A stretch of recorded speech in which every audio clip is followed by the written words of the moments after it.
여러분, 가정의 달이라고 부르는 5월이 지났습니다. 그죠? 오늘은 6월 달이잖아요. 근데 가정의 달이 지났다고 해서 가정의 중요성이 사라지는 것은 아닙니다. 왜냐하면 가정은 하나님께서 처음 만드신 공동체로 남편과 아내 두 사람이 합하여 하나 되는 유일한 공동체이고, 또 생명이 태어나는 공동체가 가정이기 때문에 그렇습니다. 그런데 여러분, 사랑의 고백과 노래만이 가득해야 될 것 같은 가정도 여러분, 죄로 인하여 깨어지고 상처나지 않았습니까? 타락한 아담은 죄의 원인에 대해서 이제 아내인 하와 탓을 했잖아요.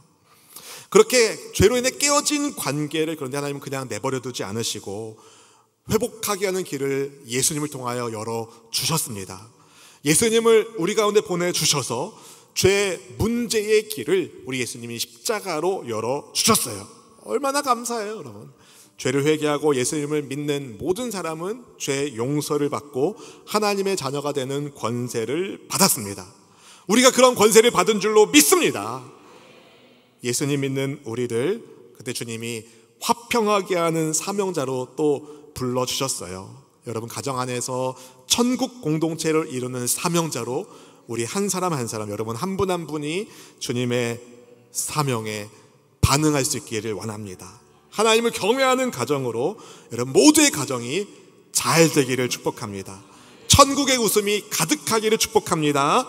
우리가 하나님의 영 가족으로서 우리 아빠 하나님께 그 사랑과 은혜로 보살펴주신 주님께 우리도 주님 감사합니다, 사랑합니다, 함께 찬양을 올려드리도록 하겠습니다. 감사해요. 감사해요.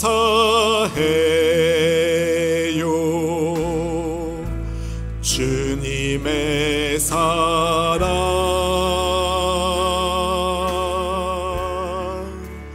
감사해요.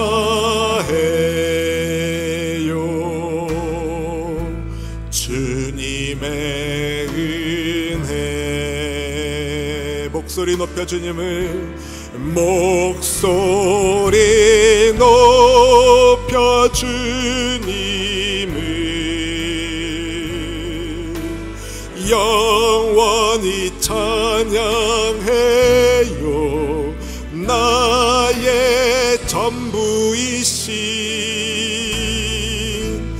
나의 주님.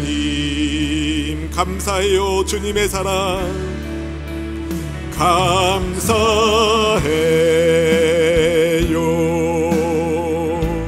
주님의 사랑 감사합니다. 주님 감사해요.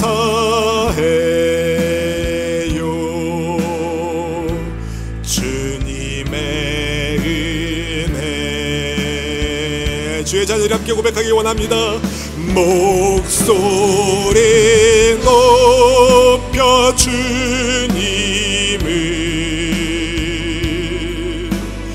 영원히 찬양해요.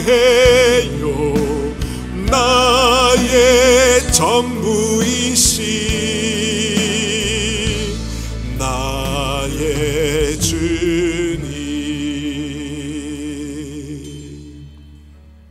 주님 감사합니다. 2024년 6월의 첫 번째 성찬 주일, 우리를 위해 찢으신 몸과 주님 쏟으신 피를 상징하는 성찬 예식을 함께하는 우리 공동체가 주님의 크신 사랑 안에서 하나님의 가족인 것 감사드립니다. 일상을 살면서 하나님 크고 작은 일들이 있었으나 하나님의 섬세하신 사랑과 좋으신 하나님의 인도하심으로 오늘 이렇게 함께 주님을 예배하고 있사오니 주님, 이곳에 주님께서 좌정하여 주시고 주님의 사랑을 더욱 풍성하게 하나님의 자녀들에게 부어 주시옵소서. 예배를 통한 주님과의 만남이 하나님 영혼을 새롭게 하는 하나님의 큰 복이 되게 하여 주시옵시고, 그렇게 영혼이 잘됨같이 범사가 잘되고 강건하게 되어서 이 땅에서 하나님의 영광을 드러내는 축복의 사람들 다 되게 해 주시옵소서. 성령 하나님 온 마음 다해 환영합니다. 인정합니다. 모셔드립니다. 주님, 부족한 이 종의 입술을 성령께서 붙잡아 주시고 저의 연약함이 아닌 말씀의 위대하심이 온전히 증거될 수 있도록 주님 사용하여 주옵소서. 모든 상황 속에서 우리를 은혜로 지키시고 복주시는 우리의 구원자 그리스도 예수님의 이름으로 간절히 축복하며 기도하옵나이다. 아멘. 아멘. 제가 학창 시절에 이제 우선순위 영단어라는 책을 접하고 그걸로 이제 영어 단어를 외웠던 기억이 있습니다. 우선순위 영단어는 시험에 잘 나오는 영어 단어들 추려서 중요한 단어들을 추려서 만든 책으로 학생들에게 굉장히 인기가 많았는데요. 왜냐하면 단기간에 영어 실력을 올리는 데에 도움이 되었기 때문입니다. 검색해 보니까 지금도 계속 개정되어서 출판되고 있더라고요. 근데 여러분, 영어 단어에만 우선순위가 있는 것이 아닙니다. 우리의 직장 생활에서도 우선순위를 잘 세워야 합니다. 왜냐하면 한정된 시간과 에너지를 가장 효율적으로 사용하기 위해서는 우선순위를 잘 세울 필요가 있습니다. 근데 우선순위는 시험뿐만 아니라 직장 생활만이 아니라 사실은 우리의 삶에서도 우선순위를 바르게 가져야 됩니다. 결론부터 말씀드리자면 여러분, 하나님 중심의 우선순위를 지키셔야 됩니다. 왜냐하면 우리는 다 하나님의 영광을 위하여 창조된 하나님의 형상대로 지음받은 존재이기 때문에 그렇습니다. 여러분, 한 분 한 분이 하나님 중심으로 설 수 있기를 주의 이름으로 축복합니다. 여러분, 오뚜기 잘 아시죠? 이렇게 쓰러뜨리러 갈 때 일어나는 거 3분 카레 말고요. 오뚜기. 네. 오뚜기가 쓰러지지 않고 일어설 수 있는 것은 그 중심이 잡혀있기 때문에 그렇습니다. 여러분, 자전거를 탈 때에 자전거가 좌로나 우로나 쓰러지지 않으려면 중심이 잡혀 있어야 됩니다. 마찬가지로 여러분, 한 번뿐인 우리의 소중한 인생을 낭비하지 않으려면, 세상에 끌려다니지 않으려면, 넘어지지 않으려면 여러분, 하나님 중심의 우선순위를 지키셔야 됩니다. 여러분은 하나님 중심의 우선순위를 살고 계십니까? 그렇게 사셔야 돼요. 하나님 중심으로. 오늘 말씀을 통하여 무엇이 중요한지를 깨닫고 하나님 중심의 우선순위로 사는 믿음의 결단과 순종이 있기를, 그래서 여러분의 삶이 천국 안에서 빛나는 영원한 영광 가운데 있기를 주님의 이름으로 축원드립니다. 믿음의 조상 아브라함의 하나밖에 없는 독자 이삭은요, 그의 나이 40에 리브가를 아내로 맞이합니다. 40세 리브가를 아내로 맞이해요. 그런데 하나님께서 아브라함에게 큰 민족을 이루겠다는 약속을 주셨음에도 아브라함의 아들 이삭의 가정에 자녀가 없었습니다. 처음에 이삭은 별로 걱정하지 않았을 거예요. 왜냐하면 자기 자신이 하나님께서 언약에 신실하신 분, 아버지 아브라함에게 주신 약속, 하늘의 별처럼 바다의 모래처럼 그의 후손이 많아질 거라는 예언의 성취 가운데 하나가 자기 자신이에요. 이삭 자신이. 그러니까 자기도 때가 되면 당연히 자녀를 낳을 거라고 생각했던 것이죠. 하지만 10년이 지나고 15년이 지나도 소식이 없는 거예요. 이삭의 마음이 급해졌습니다. 그래서 하나님께 아내를 위하여 간구합니다. 창세기 25장 21절 말씀을 함께 같이 읽어볼까요? 이삭이 그의 아내가 임신하지 못하므로 그를 위하여 야훼께 간구하매 야훼께서 그의 간구를 들으셨으므로 그의 아내 리브가가 임신하였더니. 아멘. 그냥 자연스럽게 아이를 가지면 사람들은 모를 수도 있습니다. 하나님께서 아브라함에게 주신 약속을 어떻게 이루시는지 그냥 자연히 그렇게 인구가 많아진 거 아니야? 라고 생각할 수 있는데 그게 아니라 하나님이 그 약속을 이루고 계시다는 것을 하나님이 이 불임의 사건을 통해서 보여주고 있는 거죠. 아무튼 임신하지 못하는 아내를 위하여 간절히 기도하는 이삭의 기도에 하나님이 응답해 주셨어요. 얼마나 기뻤을까요? 그런데 아기를 가졌다는 기쁨도 잠깐 배야. 리브가가 배가 너무 아픈 거예요. 너무 아픈 거예요. 원인이 뭔지 요즘 같으면 산부인과 가서 초음파 검사해가지고 괜찮은가 확인해 볼 텐데 그런 시대가 아니잖아요. 우리야 성경이 리브가 뱃속에 두 아들들이 싸우고 있다 그러니까 그런 줄 알지만 리브가가 얼마나 답답했겠습니까? 얼마나 아이들이 거칠게 싸웠는지, 리브가 뱃속에 있는 아들들이 엄마 뱃속부터 서로 싸웠다고 성경에 설명하고 있을 그 동사를, 히브리어 동사를 라짜츠를 쓰는데 이 동사는요 막 때려 부수다, 학대하다 이런 의미를 가지고 있는 폭력적인 아주 강한 단어입니다. 그러니까 엄마 뱃속에 있는 아기들이 다 때려 부술 것처럼 아주 격렬하게 폭력적으로 다투고 있었다는 것을 말하는 거죠. 얼마나 심하게 싸우는지 그 산모가 견딜 수가 없어가지고 이삭이 하나님께 이게 어떻게 됩니까? 라고 물어볼 정도였어요. 그때 하나님은 리브가의 뱃속에 이제 두 국민이 있다는 것을, 두 민족이 태어날 것을 말씀해 주시면서 이제 큰 자가 어린 자를 섬기게 될 것을 알려주십니다. 아주 힘든 임신의 기간을 보내고 이제 리브가가 쌍둥이 아들들을 낳았어요. 첫째 아들은 이제 붉고 전신의 털옷 같아요. 전신이 털옷 같아가지고 에서라고 이름을 짓고, 그 다음에 나온 아들의 이름을 야곱이라고 짓는데, 그 이유에 대해서 성경은 이렇게 설명하죠. 25장 26절 말씀 같이 읽어보실까요? 후에 나온 아우는 손으로 에서의 발꿈치를 잡았으므로 그 이름을 야곱이라 하였으며, 리브가가 그들을 낳을 때에 이삭이 60세였더라. 아멘. 나중에 나온 아우는요, 손으로 에서의 발꿈치를 잡고 나왔다는 거예요. 내가 먼저 나가야 되는데 하고 태어난 사람이 야곱이라는 거예요. 발꿈치란 뜻으로 야곱이라고 이름을 짓죠. 같은 모태에서 난 쌍둥이인데 완전히 다릅니다. 에서는 사냥을 좋아하는 들의 사람이고, 야곱은 이제 차분한 성격으로 집에 있기를 좋아하는 조용한 성격의 사람이에요. 그러니까 MBTI 성격 유형으로 보자면 에서는 E 외향형이고 야곱은 I 내향형인 거죠. 성격만 아니라 생김새도 달라요. 에서는 털이 복실복실 많고요, 야곱은 매끈매끈했습니다. 이렇게 다른 두 형제를 부모인 이삭과 리브가가 서로 각각 편애합니다. 에서가 사냥해온 고기를 아주 좋아하는 이삭은 에서를 사랑하고요, 집에 머물기를 좋아하는 야곱과 시간을 더 많이 보내는 리브가는 당연히 야곱을 더 사랑했습니다. 서로 사랑으로 하나 되어야 할 가정이 그렇지 않은 모습을 보면서 뭔가 일이 터지겠구나라는 어떤 전제를 느끼게 해주죠. 어느 날 에서가 몹시 피곤한 몸으로 집으로 돌아왔는데, 배고픈 에서의 눈에 이게 무슨 냄새지? 동생 야곱이 요리하는 모습이 보이는 거예요. 식욕을 자극하는 냄새가 솔솔 납니다.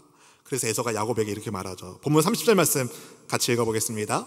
야곱에게 이르되 내가 피곤하니 그 붉은 것을 내가 먹게 하라 한지라. 그러므로 에서의 별명은 에돔이더라. 여기서 이제 먹게 하라고 번역한 히브리 동사 라트는요, 그냥 먹는 게 아니라 개걸스럽게 먹거나 벌컥벌컥 먹는 그림을 가지고 있는 단어예요. 그러니까 히브리 문장으로 보면 충동적이고 자제력이 없는 에서의 모습이 더 극명하게 나타나는데, 직역하자면 그런 거죠. 나로 그 붉은 것, 거기 있는 그 붉은 것 삼키게 해라. 얼른 달라고. 에서가 그렇게 안달난 모습을 보입니다. 그때 야곱이 뭐라고 그러죠? 형 배고파? 사냥하느라 고생했어. 일로 와서 언제 먹어?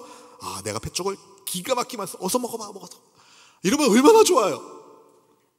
전혀 그러지 않습니다. 야곱이 이렇게 말하죠. 본문 31절 말씀 같이 읽어보실까요? 야곱이 이르되 형의 장자의 명분을 오늘 내게 팔라. 여러분, 장자의 명분을 팔라는 야곱의 말은 그가 무슨 목적으로 죽을 만들고 있었는지 야곱의 속내를 보여주는 거예요. 야곱은 그냥 죽이 먹고 싶어서 죽을 만든 게 아닙니다. 우연히 에서를 만날 것 같지 않아요. 야곱이 기회를 노린 거죠. 에서가 사냥 나갔다가 지친 채로 돌아왔을 때, 엄청 배고프고 허기졌을 때, 피곤할 때, 여러분, 충동적인 에서가 배고프고 피곤하니까 더 본능대로, 자제력을 잃고 본능대로 충동적으로 행동할 때 기회를 엿봐서 형이 가지고 있는 장자의 명분을 야곱이 차지하고자 한 거죠. 그래서 때는 이때다! 형한테 먹을 걸 줄 테니까 형의 장자의 명분을 팔라고 하는 겁니다. 여러분, 이스라엘 사회에서 장자의 명분이란 맏아들의 권리로서 당시에는 맏아들의 권리가 정말 특별했어요. 신명기 율법에 의하면 장자는요, 유산을 물려받을 때에 다른 형제의 두 몫을 받았습니다. 그리고 야곱이 요구한 장자의 명분이 여러분 어디 보통 가문의 명분입니까? 여러분, 언약 가문의 유업을 잇는 엄청난 권한이잖아요. 근데 이렇게 중요한 장자의 권리를 근데 에서가 어떻게 취급하죠? 본문 32절 말씀 같이 읽어보겠습니다. 에서가 이르되 내가 죽게 되었으니 이 장자의 명분이 내게 무엇이 유익하리요. 여러분, 장자의 명분이 중요하다고 생각했다면 장자의 명분을 팔라는 동생의 말에 에서는 야 임마! 뭐 하는 거야 지금? 어디 지금 이까지 팥죽 따위에 내 장자의 권을 팔라고 그래? 이게 제정신이 아니네? 막 그래야 되잖아요.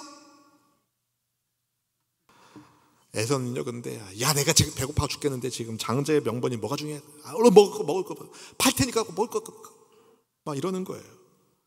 어쩌면 장자의 명분을 팔라는 야곱의 말을 에서는 농담으로 여겼을지 몰라요. 혹시 여러분 중에 첫째이신 분, 형제 중에 첫째이신 분, 다 막내예요? 뭐 둘째거나 셋째거나 어쨌든 첫째이신 분들 계시잖아요. 근데 여러분이 막 엄청 피곤한데 명절날 만났는데 동생이 기가 막히게 떡국을 맛있게 냄새나게 잘 만들었어요. 그래서 떡국 좀 먹자 그러는데 막 동생이 형, 언니 내가 떡국 줄 테니까 첫째의 권한을 나한테 팔아. 그럼 여러분 뭐라 그러겠어요? 야, 그런 게 판다고 팔리는 거냐? 그래 너 사라. 그러면 첫째인 내가 둘째 되고 둘째인 네가 첫째 되는 거냐? 이게 아니잖아요. 할렐루야. 그러니까 농담처럼 생각할 수 있는 거죠. 그래 사 얼른 먹을 거나 다 먹기 위해서 그렇게 말할 수 있는 거죠. 근데 여러분, 야곱이 그 기회를 확 보는 거예요. 그래? 그럼 맹세해. 야곱이 도장을 확 찍으려고 합니다. 여러분, 원수마귀가 우리를 갑자기 어떤 큰 일로 유혹하지 않아요. 뭐 그럴 수도 있는 거지 뭐, 이런 걸로 유혹하는 거예요. 그럴 수도 있지 뭐, 뭐 하다가 그냥 발목 잡히는 거예요. 야곱은 아주 주도 면밀하게 에서에게 맹세를 하게 해요. 농담이 아니라 장자의 명분을 진짜로 팔게 합니다. 그래서 에서는요, 야곱이 주는 떡과 팥죽을 먹고 마시고 일어나 갑니다. 우리 창세기 25장 34절 말씀이 이렇게 말해요. 같이 읽어보실까요? 야곱이 떡과 팥죽을 에서에게 주매 에서가 먹으며 마시고 일어나 갔으니 에서가 장자의 명분을 가볍게 여김이었더라. 먹고 마시고 일어나 갔다. 에서는요, 지금 자기가 뭔 짓을 했는지 전혀 감각이 없어요. 그 이유에 대해서 성경은 그가 장자의 명분을 가볍게 여겼다라고 말하죠. 사랑하는 성도 여러분, 이삭의 가문에, 그러니까 에서의 집안에 먹을 게 야곱이 끓인 죽만 있나요?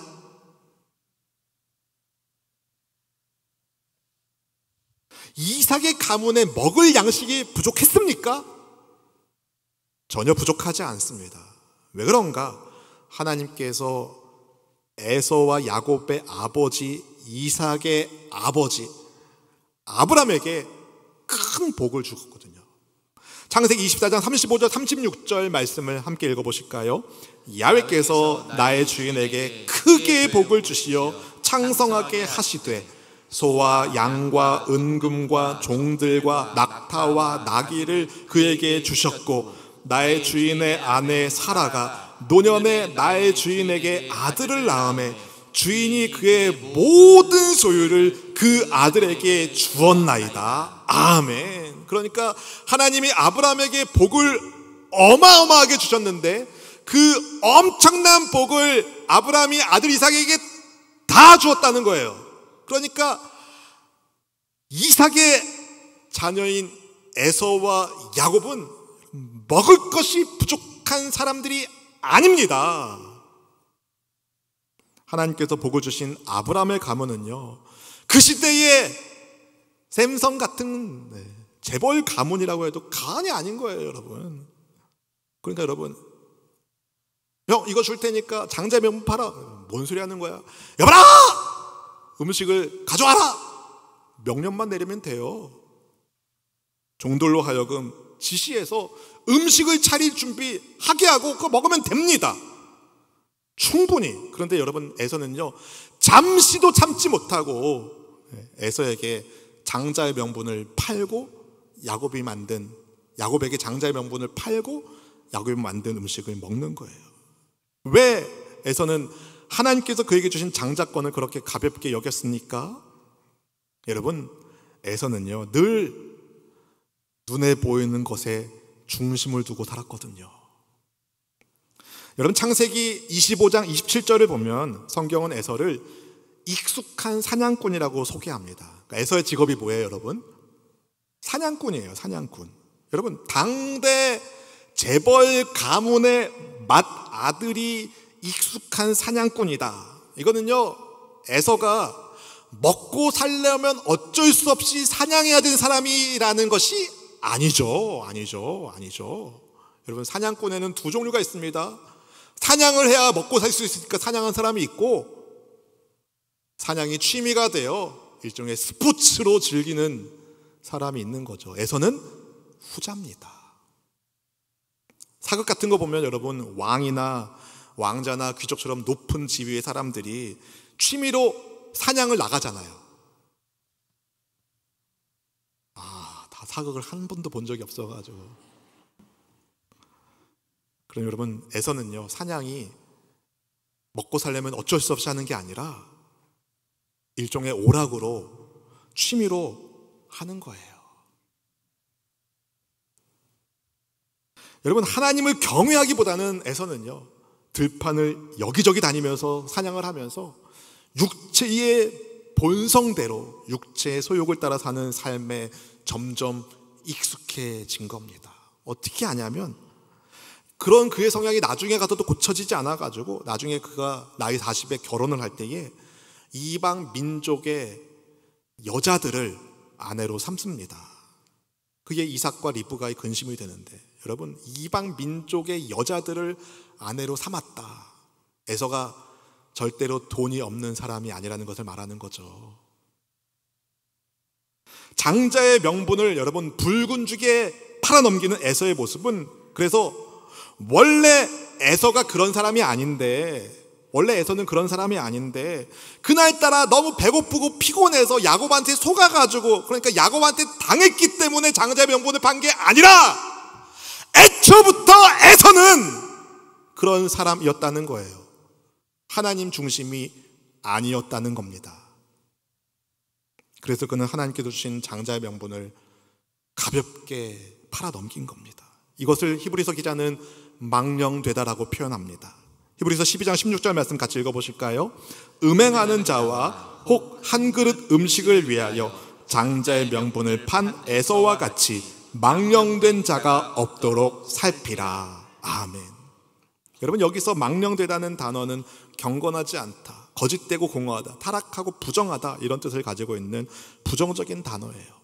붉은 죽 때문에 장자의 명분을 판 에서를 경건하지 않은 망령된 자라고 말하죠. 여러분, 한편 장자의 명분을 가볍게 여긴 에서와 달리 야곱은 장자의 명분을 중요하게 생각했어요. 물론 야곱과 에서가 버젓이 아버지가 살아계신데 아버지의 동의 없이 장자권을 거래한 것 자체가 틀려 먹은 거예요. 사실은 형을 굳이 속이고 아버지 속이고 장자권을 빼앗고 축복 받아내지 않더라도 하나님의 때에 야곱은 하나님의 복을 이어가는 축복의 통로가 됐을 겁니다. 근데 야곱은 그때를 기다리지 못하고 인간적인 방법을 쓴 거예요. 그것 때문에 결국 그도 오랜 세월을 험악한 나그네 인생을 살아야 했습니다. 근데 참 아이러니한 게요, 형을 속여서 장자의 명분을 사고 아버지를 속여서 축복을 받은 야곱은 집에서 도망쳐서 험난한 나그네 인생을 살아야 됐는데, 반면에 에서는 어떻게 살았습니까, 여러분? 동생한테 장자의 명분 팔고 동생이 축복을 아버지로부터 받은 에서는 어떻게 됐습니까, 여러분? 야곱이 도망갔으니까 그거 다 누구 거예요? 자기 거죠. 아버지의 유산 물려받고 아주 편하게 살았습니다. 그러니까 세상적인 관점에서 보면 야곱보다 에서의 인생이 더 매력적이에요. 그러나 성경의 평가가 다른 겁니다. 에서처럼 망령되게 살지 말아라. 이것은 여러분 육체의 욕심을 이루기 위하여 영원한 것을 소홀히 하지 말라는 성경의 경고의 말씀이에요. 우선순위. 무엇이 중요한지를 여러분 알아야 됩니다. 영원한 것을 위하여 영원하지 않는 것을 버리는 사람은 결코 어리석은 사람이 아니지만, 지금 엘리엇이 말한 것처럼 영원하지 않는 것을 위하여 영원한 것을 버리는 사람은 에서처럼 망령되고 어리석은 사람입니다. 근데 여러분, 얼마나 많은 사람들이 그런데 눈에 보이지 않는다고 해서 영원한 것을 무시하고 살고 있습니까? 얼마나 많은 사람들이 눈에 보이는 일시적인 쾌락을 추구하고 있습니까? 혹시 우리도 에서처럼 천국 시민권 같은 거 제껴두고 일단 내 배고픈 것부터 해결해 주실 것 같은 눈에 보이는 것에 우리의 마음이 빼앗겨 있지는 않습니까? 그래서 자녀들에게, 야, 지금은 너 공부할 때야. 스펙을 잘 쌓아야 좋은 대학 가고, 좋은 대학 가야 좋은 직장 얻으니까 지금은 힐링 캠프 그런 데 가지 말고 공부해. 수련회 가지 말고 너 공부해. 나중에 신앙생활은 나중에 해도 돼. 그게 무슨 말입니까, 여러분? 야, 일단 눈에 보이는 스펙이 중요하니까 영원한 천국보다 네 스펙 쌓는 것에 집중해. 신앙생활 괜찮아. 나중에 해도 돼. 그렇게 암묵적으로 여러분 자녀들에게 눈에 보이는 것을 위하여 살라고 암묵적으로 지지하고 있지는 않습니까? 여러분, 때로는요, 장자의 명분보다 눈에 보이는 붉은 쪽이 더 좋아 보일 수 있어요. 이거 먹으면 힘도 나고 살 것 같을 수 있어요. 이것이 진리를 쫓는 거다. 지금은 그냥 공부하고 신앙생활은 나중에 하고, 그게 지혜로운 거지. 야, 그렇게 해야지. 일단 진리를 추구해야지. 그렇게 정당하는 사람들도 많아요. 그러나 여러분, 지금 당장의 즐거움을 위하여, 지금 당장의 내 육체의 유익을 위하여 하나님 중심의 우선순위를 포기하는 인생은요, 훗날에 눈물을 흘려도 돌이킬 수가 없게 됩니다. 왜 그런지 아십니까? 육체의 소욕은 성령님을 거스르기 때문이죠. 성령님을 거스르는 사람이 어떻게 복을 받을 수 있겠습니까? 여러분, 그러니까 어떤 현실 속에서도 여러분 한 분 한 분이 하나님의 자녀라는 천국 시민권을 잃어버리지 않기를 축복합니다. 없어질 이 땅의 어떤 가치가 아니라 더 중요하고 더 소중한 영적인 가치, 하나님 나라의 소중한 가치를 추구하는 우리 모두가 되기를 축복합니다. 저는 이번에 미주 지역을 다녀오면서 다음 세대에 대한 부담을 엄청 많이 느꼈어요. 여러분, 어떻게 하면 우리 아이들이 하나님 중심의 사람으로 설 수 있을 것인가. 제가 10년 좀 넘게, 거의 11년 만에 미국을 갔는데, 제가 유스 청소년 담당이었거든요. 그랬던 애들이 11년 만에 가보니까 뭐 전문의도 돼 있고, 인턴으로 어디서 일도 하고 있고, 신앙생활 되게 멋있게 하고 있는 애들을 보면서, 야, 결국 이 아이들이 주님 만나고 하나님 중심으로 서야 미래가 있구나라는 것을 깊이 깨닫게 되었어요. 여러분, 지금 우리가 이럴 때가 아닙니다. 하나님 중심의 가치를 여러분 자녀들한테 심어 주어야 돼요. 우리가 왜 가정예배 캠페인 합니까? 여러분, 요즘 큐티에 잠언 말씀하는데, 소가 있으면 외양간 치우고 할 일이 많아요. 근데 소가 주는 유익이 큰 거죠. 여러분, 가정예배 캠페인 안 하면 편해요. 왜 하는 거예요? 가정이 살아야 미래가 있으니까. 여러분, 우리의 신앙생활을 회방하는 어둠의 소리에 넘어가지 마십시오. 악한 원수마귀는요, 여러분 넘어뜨리기 위해서, 하나님의 자녀라는 정체성을 흔들기 위해서 갖가지 방법으로 여러분을 유혹할 겁니다. 대표적인 것이 3가지가 있어요. 돈, 이성, 권력.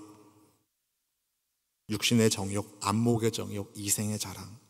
이런 것들을 통해서 여러분 악한 원수마귀 사탄이 유혹합니다. 거기에서가 넘어간 거예요. 여러분, 하나님 중심의 우선순위를 놓치는 순간 우리 인생은 망하는 거예요. 그런데 어떤 환경 속에서도 하나님 중심의 우선순위를 지키는 사람, 어떤 상황에서도 흥하는 거예요. 이왕 우리 하나님 믿는 김에 여러분, 흥하는 천국 백성으로 살 수 있기를 주의 이름으로 축복합니다. 여러분, 육신의 정욕, 안목의 정욕, 이생의 자랑을 여러분, 원수마귀가요 예수님께 갖다 내밀고 예수님을 넘어뜨리려고 했어요. 그때 예수님이 어떻게 이기십니까? 하나님 중심으로, 하나님 말씀 중심으로 이기시는 거죠. 우리는 우리의 구원자이신 예수님 믿는 신앙 안에서 하나님께서 사랑하신다는 하나님의 자녀의 정체성을 붙잡고 하나님의 뜻대로 살아가는 믿음의 사람으로 부름을 받았습니다. 그럼 여러분, 믿음의 인생의 중심을 어디에 두실 거예요? 어디에 두실 거예요? 하나님께 두십시오. 한번 따라해 볼까요? 나의 중심은 하나님께 있습니다. 여러분, 평생 여러분 인생의 중심을 주님께 두시기를 축복합니다. 그리고 여러분, 인생의 중심을 어디에 두어야 될지 모른 채 여기 기웃 저기 기웃하고 있는 방황하는 사람들한테 중심 되시는 예수님을 증거하는 전도자의 사명을 다할 수 있기를 축복합니다. 그렇게 우리가 하나님 중심의 우선순위를 지키며 살아갈 때에 하나님이 여러분의 인생을 시온의 대로로 인도하여 주실 것입니다. 그렇게 복 있는 인생 살기를 원하는 분은 아멘. 그렇다면 저와 함께 같이 고백하겠습니다. 여러분, 가슴에 손을 올리시고 이렇게 고백하겠습니다. 나 무엇과도 주님을 바꾸지 않겠습니다. 주님이 내 인생의 우선순위이십니다. 함께 찬양합니다. 나 무엇과도 주님을 바꾸지 않으리. 다른 어떤 은혜 구하지 않으리. 오직 주님만이 내 삶의 도움이시니 주의 얼굴 보기 원합니다. 나 무엇과도 주님을 바꾸지 않겠습니다. 나 무엇과도 주님을 바꾸지 않으리. 다른 어떤 은혜 구하지 않으리. 오직 주님만이 내 삶의 도움이시니 주의 얼굴 보기 원합니다. 주님 사랑합니다. 주님 사랑해요. 내 삶의 중심 되신 주님 찬양합니다. 온 마음과 견성 다해 하나님의 신실한 친구 되기 원합니다. 주님 사랑해요. 주님 사랑해요.